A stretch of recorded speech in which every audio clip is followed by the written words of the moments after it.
জানিয়ে দিলাম আল্লাহ পাক এত ভালোবাসে, গজবে নজরে যদি একবার এই আসমানের দিকে আমি যদি তাকাই, আল্লাহ পাক থাকতে পারবে না। এত আগুনের গোলা আমার আল্লাহ বর্ষণ করবে, তোরা ধ্বংস হয়ে যাবে, বরবাদ হয়ে যাবে। আমি হোসাইন গজবি নজরে যদি এই জমিনের দিকে একবার তাকাই, এই জমিনটা ফেড়ে তোদেরকে সব পিঁপড়ে মারা করে দেবে। কিন্তু না, আমি হোসাইন, আমার আব্বা বদদোয়া করেনি, আমার নানা করেনি, আমার আম্মা করেনি, আমার ভাই করেনি, আমি হোসাইন এই দোয়ায়ে বদ আমি তোদের জন্য করব না। তবে আমি ভুলে যাব না, কিয়ামতে আমার নানা জানকে বলে দেব, আমার আম্মাকে বলে দেব, আমার ভাইকে বলে দেব, আমার আব্বাকে বলে দেব। ওই দিন আল্লাহ তোদের বিচারটা করে দেবে। তবে তোরা শুনে রাখ, আমি হোসেন আজকে জুম্মার দিন শেষ জীবনে 2 রাকাত নামাজ পড়ার সুযোগ না করে দে।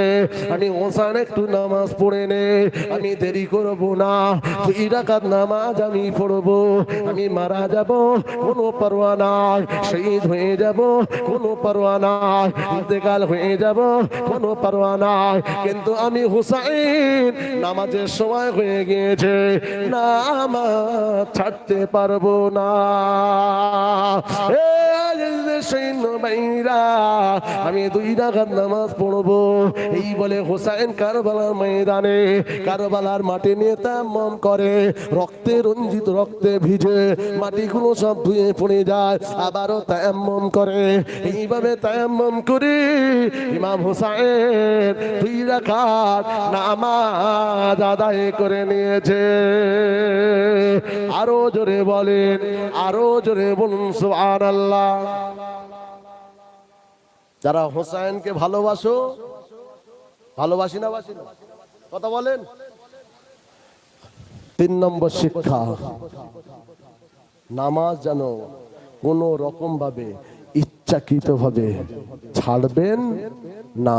বলুন ইনশাআল্লাহ। ছেড়ে বলেন, বলেন ইনশাআল্লাহ। হ্যাঁ, ইনশাআল্লাহ মানে আল্লাহ যদি রাজি থাকে, ইনশাআল্লাহ। এটা বলতে ভয় লাগছে? ইচ্ছাকৃত হবে না। নামাজে নিয়ত করে 2য় রাকাতে আবার থুতু ফেলে, জানলা খুলে থুতু ফেলে আবার এসে সেজদায় যাচ্ছে, ওর আবার ইনশাআল্লাহ। বুঝলেন?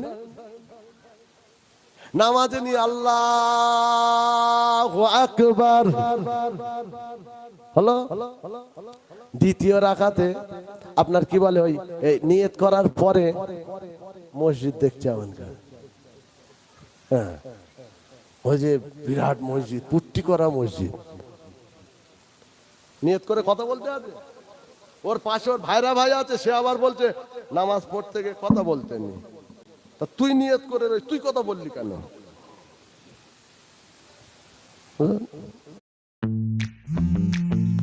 सिर्फ नाम देखकर पहचानना है।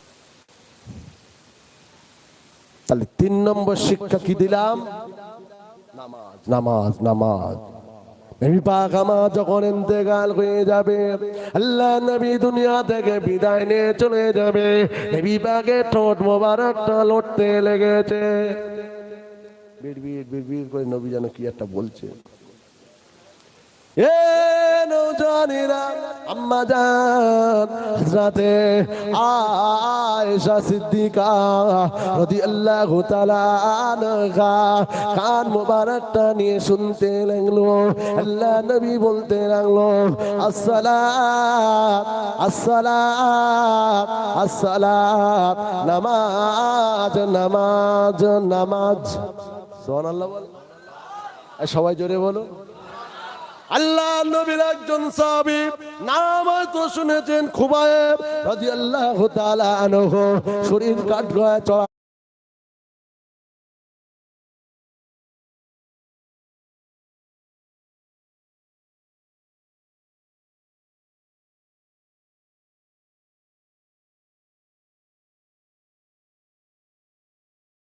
হলো এখনই তার শাহাদত হয়ে যাবে, এখনই তার করাত নামবে, দুফালি হয়ে যাবে। হযরতে খুবাইবকে বলা হলো, এ রাসূলুল্লাহ সাহাবী, জীবনের শেষ কি চাও বলো, কি ইচ্ছাটা তুমি বলো।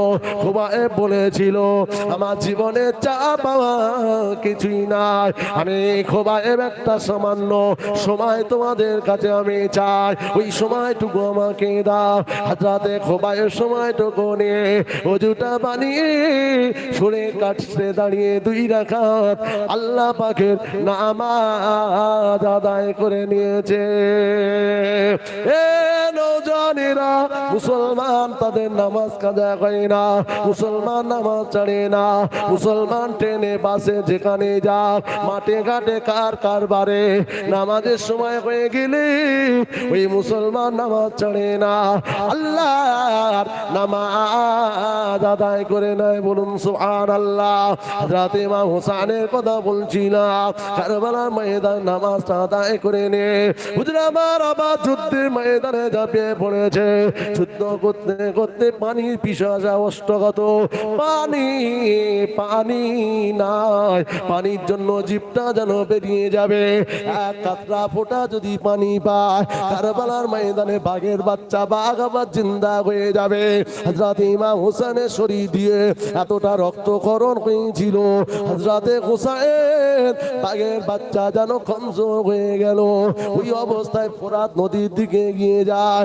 এ নওজওয়ানেরা, যুবকেরা, গোটা ফোরাত নদীতে তীরের এতটা তীব্র গতিতে তীর চালাতে লাগলো, ফোরাত নদীর চতুর্থ দুশ্মন পাকা হয়ে যায়। হযরতে হোসেন হুজুর আমার ফোরাত নদীতে হাঁটু পর্যন্ত নেমে গেল, এক কাতরা পানি পান করবে বলে।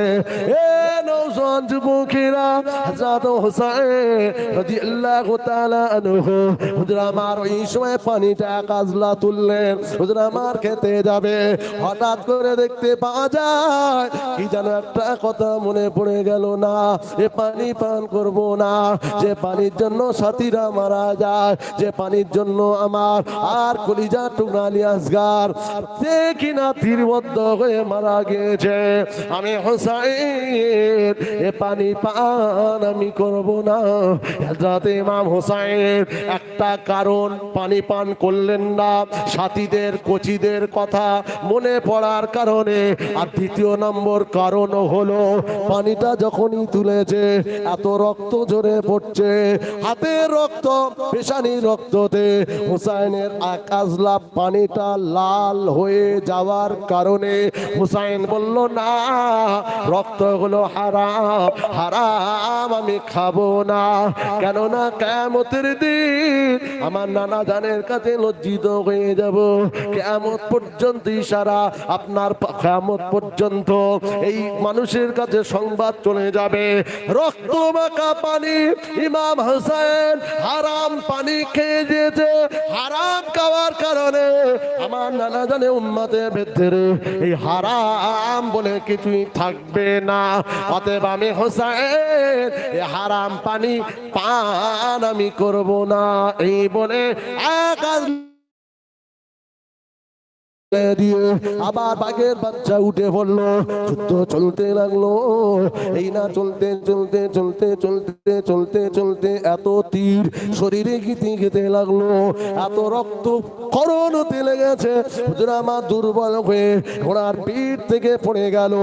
যাতে হুসাইন পড়ে আছে, কোনো মায়ের সন্তানের সাহস হয় না হুসাইনের কাছে গিয়ে বল্লমটা মারবে।